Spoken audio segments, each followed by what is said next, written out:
And of course, we're going to have to talk about TSM first because there was a lot of drama this week. Not only switching up the roster, full spectrum because they were losing, they were winning. There was some shit about Reggie. There was stuff about the org, but then there was some positive things about the org. It's like we were all over the fucking place with this one. This is a wild one, isn't it? It is a TSM banger week that we have to unpack. And yes, so the roster changes looked bad and then looked good. Although it's LCS best of one, so read into that what you will. There was also finally the official Riot's ruling about Reggie, which gave him the absolutely devastating fine of $75,000. Really feel for Reggie. He's worth hundreds of millions. That $75,000 is going to set him back. He can't buy his 23rd BMW. Really tragic. Really tragic. But the bigger news is that How stupid that is as thought. Remember, in 2012, the fucking famous line by Dan Din, Reginald's brother, was he could afford to buy 2 Lamborghinis and crash them into each other.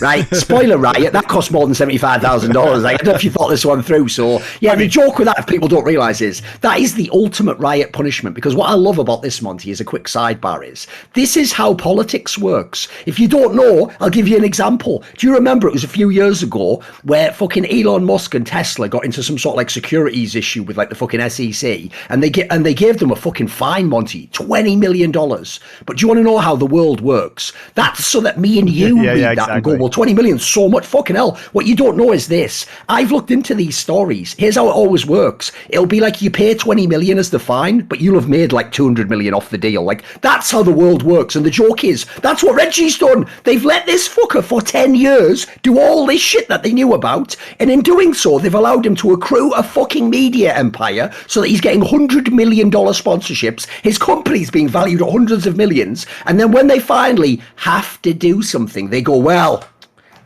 75k, bitch. I just said earlier you had that money in 2012. Like, that's the problem with this whole thing. Like, obviously, if you don't realise, the joke there as well, I'll also repeat another classic line to think about, a bit of food for thought. When the only punishment to a crime is a fine, it's actually only illegal for poor people. Reginald's rich enough, essentially Riot saying you're allowed to abuse people, just pay 75k. He's like the rich guy who just pays the $200 and smokes in his hotel room, Monty. Congrats, Riot. Well, by the way, if people wonder why my voice is fucked, I did an 8-hour fucking watch party in CSGO yesterday, so I was having to talk like 8 hours straight. Coming back for another 3 or 4 now. You're going hard. And this is all, there's more to this as well. Obviously, we'll talk about the probation, but in terms of the fine, there is a max amount of the fine, which was 25K that they could levy against him. They tripled that because they thought it was numerous infractions over the years. And so exactly, I get that they had to have a ceiling on this fine based upon the rule books and like rulings that they've created. So no, but even what you just said, dude, that's the worst part. That loophole you just mentioned, that it's multiple instances, that alone's it. Remember, in like 2014, Monty, they were fining people like Double like $2,000 for poaching, right? So just one instance of privately messaging someone, do you want to play for my team? Whether they say yes or no, $2,000, right? So logically, on camera, I've seen alone about 5 times Reggie's done this. Then let's count behind the scenes. There's going to be dozens. They should actually, just by that own logic, be paying hundreds of thousands of dollars. You got your own loophole. If they really wanted to punish him, well, that's it. You just say for every instance you get fined. It's also interesting to me that they targeted the esports end of his business, which is the smaller end of his business compared to the website and Blitz app end of his business. Because here's the real punishment. Which entirely works off the API. Exactly, yeah. Exactly. If Riot really wanted to punish him, they would have removed Blitz's access to the API. There are other apps that do the same thing. Totally legally within their rights to do it, by the way. Yeah, of course. It's their discretion as to who gets access to the API to use it. They could have absolutely removed that, crushed the Blitz business instantly, which would have been, I think, if they can't fine him more, that's effectively a fine by shutting down one of his business wings. And I think that probably should have been done. Now, the probation aspect of this, clearly, he has to be on his best behavior, so there's no more Kool-Aid man bursting into the room shouting at his players. They've set up independent sources so that people can basically dump information if he decides to do anything in the future, anonymous hotlines, etc., that have no affiliation with TSM. But they didn't find, and this is fair, We didn't think that Reginald had done anything. We never claimed that he did that was discriminatory in any way. We constantly said we've never heard anything discriminatory or that would be illegal. He's just an asshole. He's just an asshole. Go one further. Like, if people don't get it, there are tons of people in the industry who I have heard stories. Notice the way I say that. I don't say I have heard that it happened or from someone, but there's just stories behind the scenes that people have been involved with sexual indiscretion or they've cheated on people. All sorts of things have happened behind the scenes. I've never heard that ever about Reginald. Like, nope. That's actually why, as far as I can tell, the things we know about basically just being an arsehole to people and being too hard on his plate, that's about all he's done. But the issue is, in fact, I want a quick sidebar on that. Because here's one thing I do have an issue with. Just because someone's done something wrong doesn't mean that their punishment is Riot Games gets to do whatever they want to them. Like, It has to be appropriate and there has to be a fairness. So I also think there should be a distinction made in this sense, right? If he did something to the players, Monte, I do think maybe Riot has like a duty of responsibility. Technically, it's like players of their game in their league, blah, blah, blah. All this stuff. Obviously, people like the Player Association should get involved. That all makes sense. But I actually do think people are overstepping the bounds a little bit with some of the staff stuff. Like, you could argue this, Monte. If it becomes public that he's done stuff to staff, then obviously that does reflect badly on the league and the fact that he let TS. That's true. But in terms of like private stuff, if you're just like a bit, like for example, those stories like, oh, it was a nightmare, mate. He would just come into meetings and ask for stuff that like, you didn't even have prepared. He was like bloody Steve Jobs. Right? Why would that be Riot's business? I'm allowed to run my business however I want, mate. I can be shit at meetings and have all stupid. I can set people impossible challenges. Why would that part, by the way, listen, it's salacious and we all enjoyed seeing it and going, whoa, holy shit, really? But it's not really a crime, is it? Like that, right. You're not being punished for that. So I think people also have conflated a lot of the issues here. Like, that's essentially just bad business. Like, but you're allowed to do that. Right. And I think the probationary element, I mean, to me, it's obviously hilarious. I'm really curious as to how this affects Valorant. Not that I think that being a franchise in Valorant has value. I think we saw that. Do you think it might actually like prevent them being one of the teams that gets accepted? Partnered. Yeah, I think it's possible that happens. When we're talking about Valorant, I'll tell you one reason why it is plausible is because not only have they got all this drama with the org, but then you've got to add in, if people don't know, TSM's almost irrelevant in Valorant. They're not a top team. Yeah. So the problem they have is, in my opinion, there's two ways you get into the franchise. I think you're either the best now, it's an obvious way in the game, people want you, or you've got to have the legacy org. Like if you're Cloud9 the org, well, you've got a bit of both, so you're probably almost certainly going to get in. But I agree, TSM's more on the outskirts of that. And I think, honestly, if I was Riot, I'd probably been looking for a reason for a long time to just kind of minimize Reggie's involvement because he has caused so many problems over the years and is likely to continue with these PR disasters. Now, you can't get rid of him in League of Legends because he didn't do anything illegal, right? And for them, people will wonder why this is happening or why like they were able to remove Echo Fox. Well, remember, and Jacob Wolf actually reported on this, which is that there were issues with Echo Fox, that there were two issues. One of which was that there were racial slurs that were used against Rick Fox, which actually is illegal by a major stakeholder within the company. But the reason they were actually, according to Jacob, this is his reporting, the reason they were actually able to remove Echo Fox was that there was a change in ownership. So basically, Echo Fox was running out of money. So they had a sister company called Twin Galaxies, and they took a loan from that sister company. Now, they couldn't pay that loan, and that loan was sold to the guy who made the racist comments, which meant that the equity of Echo Fox changed, and they didn't get Riot's approval before that happened. And you cannot make ownership changes within your organization without Riot's approval. So that was the officially, apparently. Yeah, that actually makes sense, by the way. In case anyone think that's an oversight, that makes perfect sense. It's the same reason if you don't know why they have to approve all the player transfers. Yeah. Because they're going to be held responsible either way. So in this scenario, think it through. Otherwise, technically, what was the point in the franchising bid? If I could just buy a slot and then tomorrow just sell it to anyone that I wanted to, there'd be no point, would there? In fact, in that scenario, by the way, if you thought there's any chance to turn you down, you never go to do it. You have to send the front man, you get in, and then everyone would just backdoor in the league, wouldn't they? So I even think that's totally reasonable. Yeah, no, I agree. And so apparently, even though these racist words were used, that was not technically the reason why Echo Fox was removed. It was because of the ownership change without Riot approval or without Riot's knowledge. Makes sense. And so that was the reason why they were forced to sell in the end.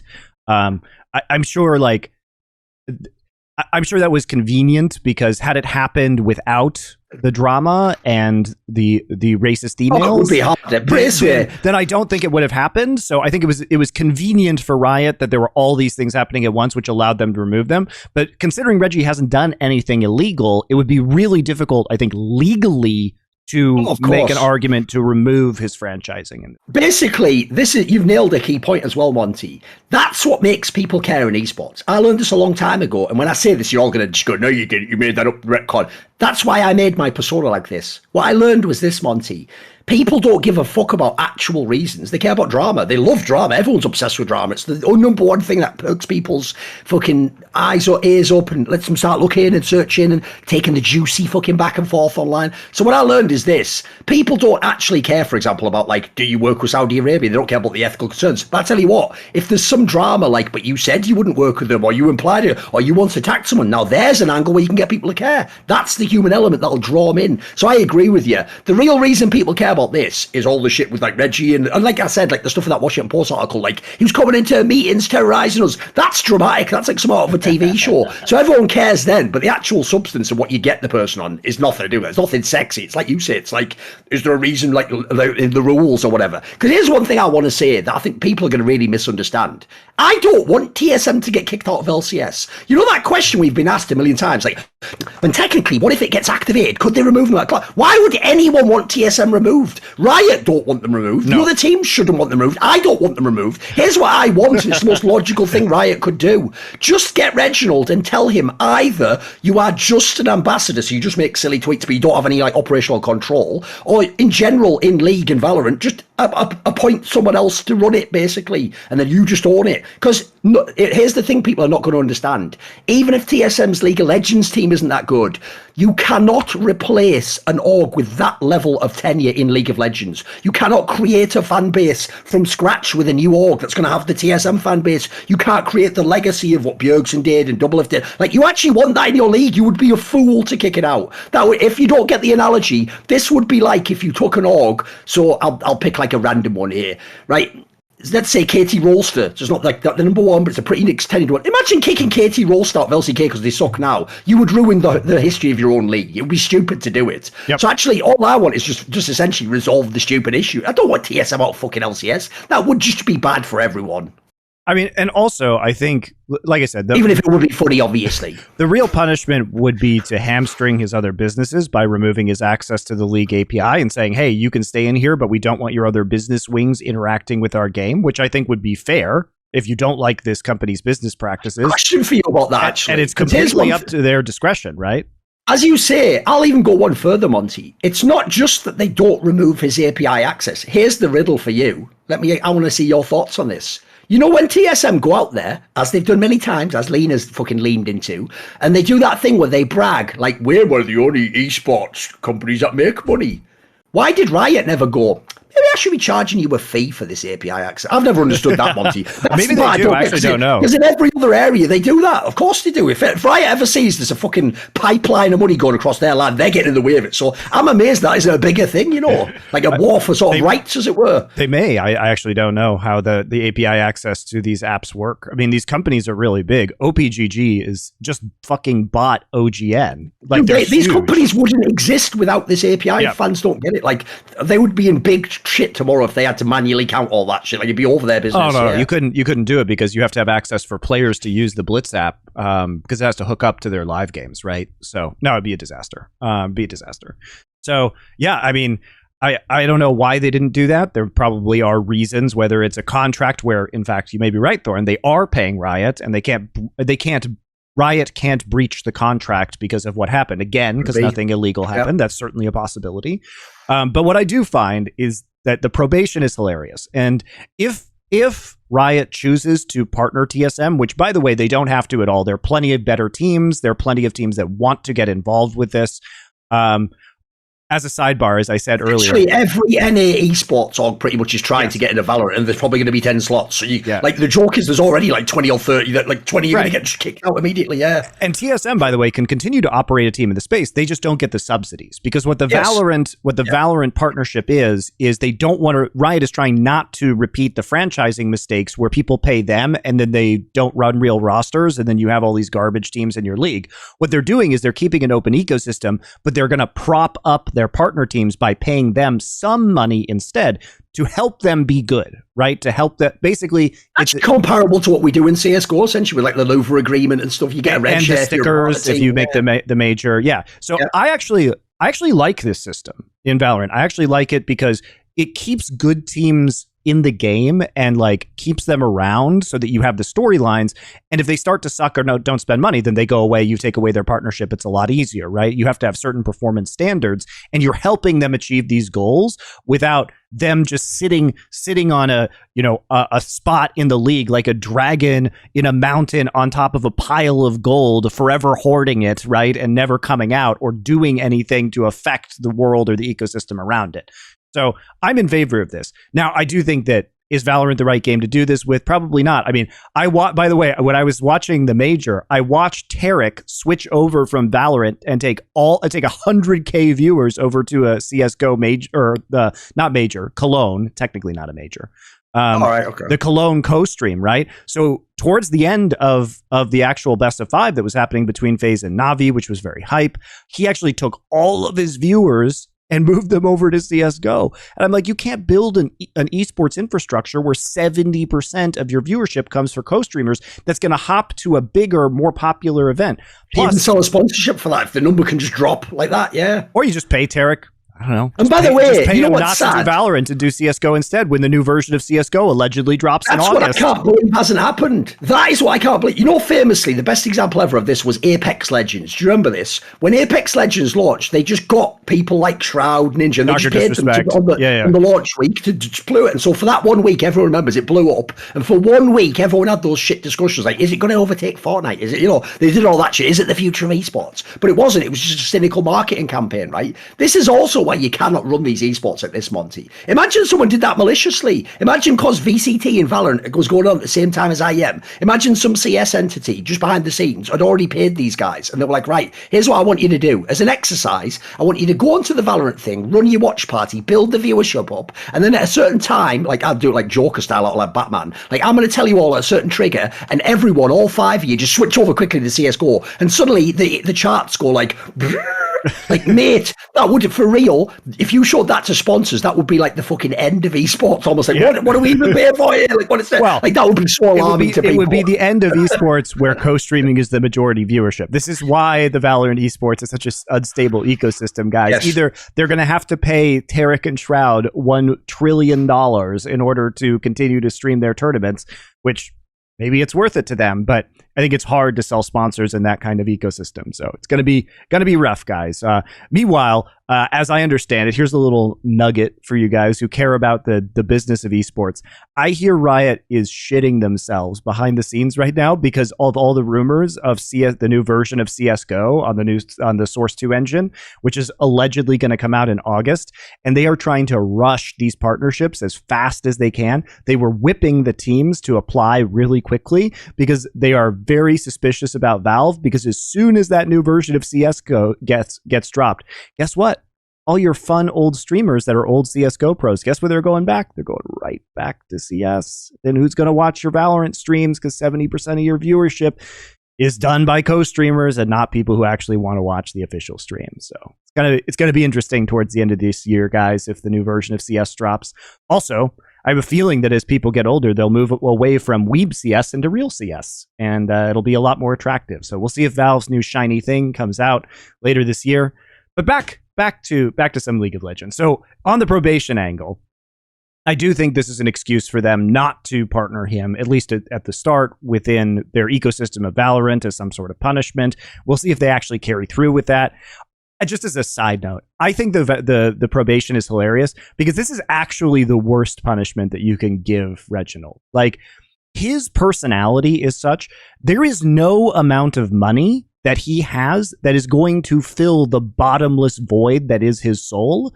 And so the fact that he has to go to sensitivity training and executive training, and he has to be very careful about what he says, and all of his power of being a jerk has been stripped away from him. And he knows that people can be calling behind the scenes for the next 2 years to report him. This is actually his nightmare. He can't come in and fix the competitive success of his team. He can't do anything. He has to actually do his job. It's amazing. I would even say, from having had conversations online and in real life with Reginald, I even think for him particularly it's going to be worse. Because here's the thing, Monty, tons of people in esports, if they had to go to that course, would just be like, I don't give a fuck. So what I'll do is I'll pretend I'm listening yeah, I shouldn't do that. Reginald's not got that level of guile and cunning, guys. I think for real, he'll actually have a really bad time there. He'll just be like, but why would I have to? Like, he'll be like asking actual questions and trying to fucking engage with the top. I think he'll be terrible, man. I think he'll be such a joke for this guy. I know. So, as you can't really punish people who are jerks who have a lot of money, but it's just it warms the cockles of my heart a little bit to be thinking about him in these like executive coaching sessions and his sensitivity training, because I know that money doesn't make him happy. What has always made him happy is competitive success and having power over other people. And he doesn't have either of those things anymore. And he's not going to have them for a long time to come. So that really does please me in a lot of ways. A lot of people may think this is a slap on the wrist, but this is like the perfect punishment for this human being. And maybe he'll come out of it better, but for the most part, it's just amusing. It's just amusing for me. I don't think it'll have any effect. And by the way, one last thing I need to say on the Reginald like macro topic. I'll tell you one take that aged very poorly. Remember how we were told for the first half a decade? That's right.